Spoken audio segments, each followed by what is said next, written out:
Praise lord. మనం చాలాసార్లు ఆలోచించుంటాము, నాకున్నన్ని శ్రమలు ఈ ప్రపంచంలో ఎవ్వరికి లేవండి. నేను అంత శ్రమల పాలు అవుతున్నాను.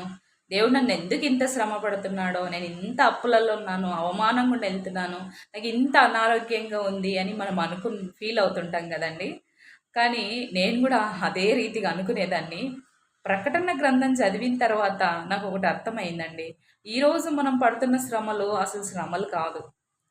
ప్రకటన గ్రంథంలో ఆ 7 ముద్రలు విప్పబడిన తర్వాత ఒక్కొక్క ముద్ర విప్పుతుంటే వస్తాయి చూడండి శ్రమలు. అవి శ్రమలంటే ఈరోజు మనం కలిగి ఉన్నటివి చిన్న చిన్న శ్రమలండి. వాటితో పోల్చుకుంటే చాలా అల్పమైనటివి ఇవి. కాబట్టి ఈ అల్పమైన శ్రమల్ని బట్టి మనం దేవుని దూషించి దేవుని సన్నిధికి దూరం అయ్యే వారిగా ఉండకన అందరము దేవుని గట్టిగా పట్టుకొని దేవుని రాజ్యంలో చేరేవారిగా ఉందాం. ఆ భయంకరమైన శ్రమల నుంచి విడిపించబడే వారిగా మనం ఉందాము. ఆమేన్.